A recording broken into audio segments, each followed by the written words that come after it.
రేపు జరిగే బీఆర్ఎస్ 25 వజ్రోత్సవ వేడుకలకు ఉమ్మడి ఆదిలాబాద్ జిల్లా నుంచి పెద్ద ఎత్తున తరలి రావాలని కార్యకర్తలకు నాయకులకు బాల్కా సుమన్ పిలుపునిచ్చారు. కాంగ్రెస్ ప్రభుత్వం ఏర్పడి 18 నెలలు గడిచిపోయినా కూడా ఇప్పటి వరకు 6 గ్యారెంటీలను 420 హామీలను అమలు చేయలేదు. సీఎం రేవంత్ రెడ్డి రాష్ట్రంలో అసమర్థత పాలన కొనసాగిస్తున్నాడు. ఇక చెన్నూరులో గెలిచిన ఎమ్మెల్యే ఇచ్చిన హామీలను మర్చిపోయి మంత్రి పదవి కోసం పాకులాడుతున్నాడని, నిరుద్యోగ యువతకు 45,000 ఉద్యోగాలు, ఈ ప్రాంతంలో ఫ్యాక్టరీ, మండలానికి ఒక స్టడీస్ సర్కిల్ సెంటర్ ఏర్పాటు చేస్తామని చెప్పి మర్చిపోయిండు. గతంలో చెన్నూరు ప్రాంతం నుంచి ఇసుక అక్రమంగా తరలిస్తున్నానని, నాపై తప్పుడు ఆరోపణలు చేసి చెన్నూరు నియోజకవర్గ ప్రజలను అయోమయానికి గురి చేసిన ప్రస్తుత ఎమ్మెల్యే ఇప్పుడు ఇసుక దందా చూపిస్తుంది మీ అనుచరులే కథ అని ప్రశ్నించారు. కాంగ్రెస్ ప్రభుత్వం అవలంబిస్తున్న తీరును ప్రజలు గమనిస్తున్నారని, కాంగ్రెస్ ప్రభుత్వం తీసుకుంటున్న అనాలోచిత నిర్ణయాల వల్ల తెలంగాణ ప్రజలు ఇబ్బందులు పడుతున్నారని ఆరోపించారు. కొట్లాడి సాధించుకున్న తెలంగాణలో మళ్లీ కరెంటు కష్టాలు, రైతులకు సాగునీటి కష్టాలు తప్పడం లేదని మండిపడ్డారు.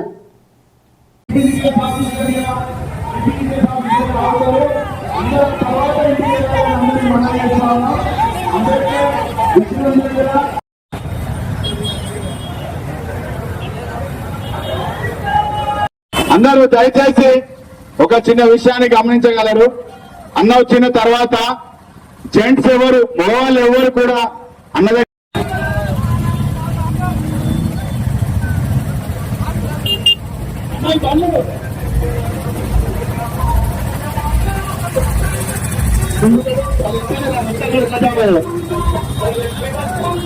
బండి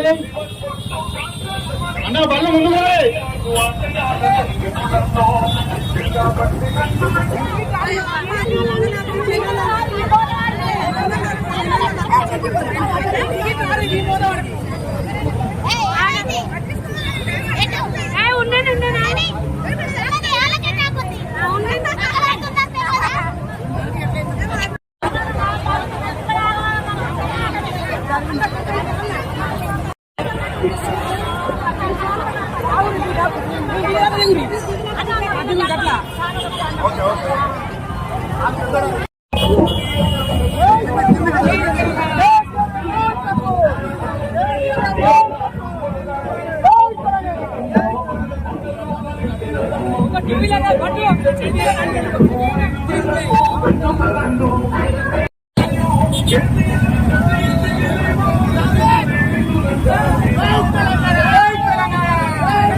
సంవత్సరంలో పడుతున్నటువంటి అడుగు పెడుతున్నటువంటి సందర్భంలో వరంగల్ జిల్లా, హన్మకొండ జిల్లా వెల్కతుర్తిలో నిర్వహించే 25 సంవత్సరాల మన పార్టీ రజతోత్సవ సభకు సంబంధించి అందరూ పెద్ద ఎత్తున తెలంగాణ వ్యాప్తంగా లక్షలాది మంది కదులుతున్న సందర్భంలో రేపటి సమావేశానికి, రేపటి సభకు మనం కూడా చెన్నూరు నియోజకవర్గం నుంచి, మంచిర్యాల జిల్లా నుంచి, ఉమ్మడి ఆదిలాబాద్ జిల్లా నుంచి పెద్ద ఎత్తున తరలి వెళ్తున్నటువంటి సందర్భంలో ఇవాళ దానికి సన్నాహకంగా మండవారి పట్టణంలోని బీఆర్ఎస్ పార్టీ నాయకులు, కార్యకర్తలు, యూనియన్ సోదరులు అందరూ కూడా కలిసి, మహిళా తల్లులు, అదేవిధంగా మండలానికి సంబంధించినటువంటి వాళ్ళందరూ కూడా కలిసి ఒక సన్నాహక బైక్ ర్యాలీ నిర్వహించినటువంటి సందర్భంలో ఈ కార్యక్రమంలో పాల్గొన్న ప్రతి ఒక్కరికి పేరు పేరున నమస్కారాలు తెలియజేస్తూ రేపటి సభకు మనమంతా కూడా ఉదయమే 9 గంటలకే ఎవరి వార్డుల నుంచి వాళ్ళ మొత్తం కూడా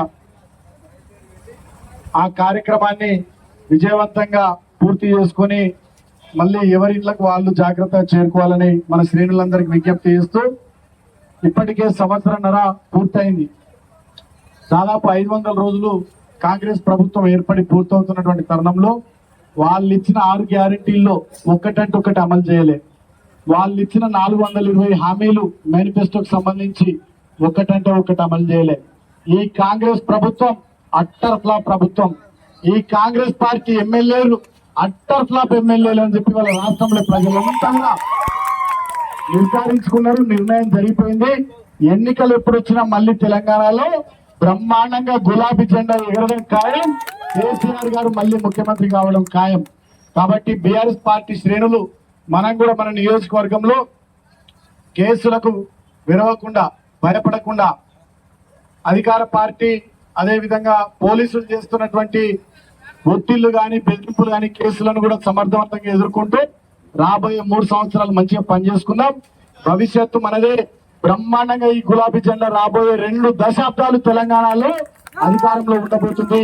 ఈ ఒక్కసారి కాంగ్రెస్ పార్టీకి ఓటేసిన పాపానికి మళ్ళా 20 సంవత్సరాల దాకా ఎవరు కూడా కాంగ్రెస్ పార్టీకి ఓటేసే సాహసం కూడా ఈ రాష్ట్రంలో చేయరు అనేటటువంటి విషయాన్ని తెలియజేస్తూ ఇప్పటికే చాలా ఎండ కొడుతూ ఉంది. మనోళ్ళందరూ ఎండలో సుమారు 10 కిలోమీటర్ల మేర మీరు బస్టాండ్ ఏరియా నుంచి ఈ మార్కెట్ ఏరియా దాకా పెద్ద ఎత్తున ర్యాలీ తీసింది కాబట్టి ఎక్కువ సమయం తీసుకోకుండా ఈ కార్యక్రమంలో పాల్గొన్న ప్రతి ఒక్కరికి పేరు పేరున హృదయపూర్వకంగా విజ్ఞప్తి నమస్కారాలు తెలియజేస్తూ మనమందరం కూడా రాబోయే రోజుల్లో ఈ అప్రజాస్వామిక విధానాలతోని, రైతు వ్యతిరేక విధానాలతోని, సింగరేణి కార్మిక వ్యతిరేక విధానాలతోని తెలంగాణ ప్రజల్ని అన్ని రకాలుగా మోసం చేస్తూ గద్దెనెక్కి అవినీతి లక్ష్యంగా తెలంగాణ ప్రజల్ని, తెలంగాణ రాష్ట్రాన్ని గాలి కొదిలేసి పనిచేస్తున్నటువంటి ఈ కాంగ్రెస్ ప్రభుత్వానికి వ్యతిరేకంగా పెద్ద ఎత్తున భవిష్యత్తులో ఆందోళన కార్యక్రమాలు చేపడదాం. చెన్నూరు నియోజకవర్గంలో కూడా అభివృద్ధి పడకేసింది. ఒక్కటంటే ఒక్క రూపాయి కొత్తగా ఇవాళ కాంగ్రెస్ ప్రభుత్వం వచ్చినాక ఈ నియోజకవర్గానికి రాలే. గతంలో హామీలు ఇచ్చి ఇక్కడ ఇండస్ట్రీ పెడతామన్నారు, లేదు.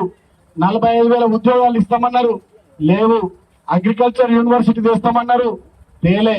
మైనింగ్ కళాశాల పెడతామన్నారు, పెట్టలే. సింగరేణి కార్మికుడు ఇల్లు కట్టుకుంటే 15 లక్షలతోని ఇల్లు కట్టుకోవడానికి డబ్బులు ఇస్తామన్నారు, ₹1,00,000 కూడా ఇయ్యలే. ఇందిరమ్మ ఇల్లు కట్టుకుంటే 5 లక్షల రూపాయలు ఇస్తామన్నారు, ఒక్క ఇందిరమ్మ ఇల్లు ఇయ్యలే. మనం కట్టిన కేసీఆర్ డబుల్ బెడ్రూమ్ ఇల్లే అవి పూర్తయినా ఇంకా పంచుతలేరు. అదే విధంగా ఇవాళ ఈ నియోజకవర్గంలో గతంలో కేసీఆర్ గారి నాయకత్వంలో, కేటీఆర్ గారి నాయకత్వంలో మనం ఇదే మున్సిపాలిటీలో TUFIDC నిధులు తెచ్చినాం, DMFT నిధులు తెచ్చినాం, SDF నిధులు తెచ్చినాం. గ్రామాలకు కూడా ఆ నిధుల్ని మాడిఫై చేసి వాళ్ళేదో కొత్తగా నిధులు తెచ్చినట్టు కొబ్బరికాయలు కొడుతున్నారు తప్ప ఇవాళ ఛాలెంజ్ చేసి అడుగుతా ఉన్న ఒక్కటంటే ఒక్క రూపాయి రేవంత్ రెడ్డి ముఖ్యమంత్రి కానీ ఇక్కడ ఎమ్మెల్యే కానీ ఈ మన నియోజకవర్గానికి తెచ్చింది లేదు. మనం కట్టిన ఫ్లైఓవర్ కు రిబ్బన్ కత్తిరించారు మందమరిలా, మనం కట్టిన ఫ్లైఓవర్ రామకృష్ణపూర్ లో రిబ్బన్ కత్తిరించారు, మనం పెట్టిన సబ్ స్టేషన్ 1,33,00,000 చెన్నూరులో రిబ్బన్ కత్తిరించారు, మనం పెట్టిన మహిళా భవనాలు క్యాన్సల్ చేసిర్రు, మనం పెట్టిన గ్రంథాలయాలు క్యాన్సల్ చేసిర్రు, మనం పెట్టిన ప్రతి పని క్యాన్సల్ చేసి ఇవల్ల వాళ్ళు ఒక రకమైనటువంటి ఆనందం పొందుతా ఉన్నారు. నేను నియోజకవర్గ ప్రజల్ని, సింగరేణి కార్మిక బిడ్డల్ని ఆలోచించమని కోరుతా ఉన్నా. అసెంబ్లీ ఎన్నికలకు ముందు గ్యారెంటీలు అన్నారు, సంతకాలు పెట్టిర్రు, దేవుళ్ళ మీద ఒట్లు పెట్టి ఇల్లు కుటుంబాలు తిరిగిర్రు, కంపెనీల ఉద్యోగులతో సహా దించిర్రు, వాళ్ళ మీడియా ఛానల్ పేపర్ వాళ్ళని దించి ఇల్లు తిరిగి ఇవాళ అధికారంలోకి వచ్చినాక ఈ సంవత్సరంన్నర కాలంలో ఏం చేస్తలేరు, నియోజకవర్గాన్ని పట్టించుకుంటలేరు. మరి ఏం చేస్తా ఉన్నారు? మంత్రి పదవి కోసం పైరవి చేస్తా ఉన్నారు. ప్రజల్ని, నియోజకవర్గాన్ని గాలి కొదిలేసిర్రు. ఆనాడు మీరు చెప్పింది ఏంది? నియోజకవర్గంలో 45,000 మందికి ఉద్యోగాలు ఇప్పిస్తామంటే నమ్మిరు మా నిరుద్యోగులు. తులం బంగారం ఇస్తామంటే మా ఆడబిడ్డలు నమ్మిరు. 18 ఏళ్ళు నిండిన వాళ్ళకి స్కూటీ ఇస్తామంటే మా ఆడబిడ్డలు నమ్మిరు. ప్రతి మహిళకు 2,500 ఇస్తామంటే మా ఆడబిడ్డలు నమ్మిరు. సింగరేణి కార్మికులకు ఆదాయ పన్ను మినహాయింపు ఇప్పిస్తామంటే మిమ్మల్ని గెలిపించడే కాకుండా మీ కొడుకును కూడా ఎంపీకి గెలిపించారు. కానీ మీరు సింగరేణి కార్మికులకు కానీ నియోజకవర్గానికి కానీ ఒరగబెట్టింది ఏంది? మీ వ్యాపారాలు, మీ బిజినెస్లు, మీ మంత్రి పదవుల కోసం పైరవీలు తప్ప మొత్తంగా చెన్నూరు నియోజకవర్గాన్ని గాలి కొదిలేసిరు అనేటటువంటి విషయం ఇవాళ నియోజకవర్గ ప్రజలకు అర్థమైంది. గతంలో బీఆర్ఎస్ ప్రభుత్వం మీద రకరకాలుగా దుష్ప్రచారం చేసిరు. ఇసుక దంద అన్నారు, అదన్నారు, ఇదన్నారు. ఇవాళ సంవత్సరంన్నర అయింది మనం ఎమ్మెల్యే ఓడిపోయి, సంవత్సరంన్నర అయింది బీఆర్ఎస్ ప్రభుత్వం పోయి. మరి చెన్నూరులో ఇప్పటికే ఒక జర్నలిస్ట్ సోదరుడు ఇసుక లారీ గుద్ది చచ్చిపోయిండు, భీమారం మండలం బిడ్డ. మొన్నటికి మొన్న అక్కడ ఎర్రాయిపేట దగ్గర ఇసుక గుంతలు పడి ఒక పిల్లగాడు చచ్చిపోయిండు. మొన్నటికి మొన్న పారిపల్లికి సంబంధించిన ఇంకో పిల్లగాడు చచ్చిపోయిండు. ఇసుక క్వారీలు పెరిగినాయి చెన్నూరు నియోజకవర్గంలో, ఇసుక లారీలు పెరిగినాయి, అక్రమ దందా నడుస్తా ఉంది. నేను చెప్పుడు కాదు, జైపూర్ మండలంలో కాంగ్రెస్ నడుస్తా ఉంది. నేను చెప్పుడు కాదు, జైపూర్ మండలంలో కాంగ్రెస్ పార్టీ నాయకుడు చెప్పిండు ఎమ్మెల్యే పిఏనే ఇసుక దందా చేస్తున్నాడు అని చెప్పిండు. నేను చెప్పలే, ఆడియో కూడా బయటకు వచ్చింది, మీడియా గ్రూపులలో కూడా వచ్చింది. అంటే వాళ్ళు ఏం జరుగుతా ఉంది? అభివృద్ధి లేదు, ఇసుక దందా నడుస్తా ఉంది. పరిశ్రమలు రాలే, మంత్రి పదవి కోసం పైరవీలు నడుస్తా ఉన్నాయి. నియోజకవర్గ ప్రజలకు ఏమీ ఒరగలే, ఏమీ ఇయ్యలే, వాళ్ళ కొడుకు మాత్రం ఎంపీ పదవి వచ్చింది. అంటే ఆ కుటుంబం బాగుపడ్డది, నియోజకవర్గం ఎండబెట్టబడతా ఉన్నది, అన్ని రంగాల్లో విఫలమవుతా ఉన్నది. మన హయాంలో నెలకో 2 నెలలకు ఒక మంత్రి వచ్చేది, అభివృద్ధి కార్యక్రమాలు చేసుకునేది, నిధుల వరద మారేది. నియోజకవర్గం చెన్నూరు పేరంటే, మందమరి పేరంటే రాష్ట్రంలో ఎప్పుడు ఛానళ్లలో, పేపర్లలో, అసెంబ్లీలో ఎంత బ్రహ్మాండంగా చర్చ నడుస్తా ఉండే. ఇవాళ ఇసిరేయబడ్డట్టు అయిపోయింది, ఊళ్ళకు పోయినట్టు అయిపోయింది మన పరిస్థితి. కాబట్టి ప్రజలారా, నియోజకవర్గంలో ఉండేటటువంటి మేధావులారా ఆలోచన చేయండి. ఇవాళ గెలిచినటువంటి వాళ్ళు వాళ్ళ కోసం పనిచేస్తున్నారా, ప్రజల కోసం, నియోజకవర్గం కోసం పనిచేస్తున్నారో ఒకసారి ఆలోచన చేయమని నేను కోరుతా ఉన్నా. అందుకనే మళ్ళొక్కసారి కంపల్సరిగా తెలంగాణ రాష్ట్రం బాగుండాలంటే, మన నియోజకవర్గం బాగుండాలంటే, అభివృద్ధి సంక్షేమం గొప్పగా జరగాలంటే, మనకు మేలు కలగాలంటే కేసీఆర్ నాయకత్వమే శ్రీరామి రక్ష. గులాబీ జెండానే, ఈ గులాబీ జెండానే మనకు అండా దండ అనేటటువంటి విషయాన్ని గుర్తు చేస్తూ రేపటి సభను విజయవంతం చేసేందుకు మన శ్రేణులంతా కూడా పెద్ద ఎత్తున కదలాలని కోరుతూ 47-48 డిగ్రీల ఎండను కూడా 10-12 కిలోమీటర్ల మేర బైక్ ర్యాలీ నిర్వహించిన మందమరి పట్టణ మండల నాయకులందరికీ పేరు పేరున కృతజ్ఞతలు తెలియజేస్తూ సెలవు. జై తెలంగాణ, జై తెలంగాణ, జోహార్ తెలంగాణ.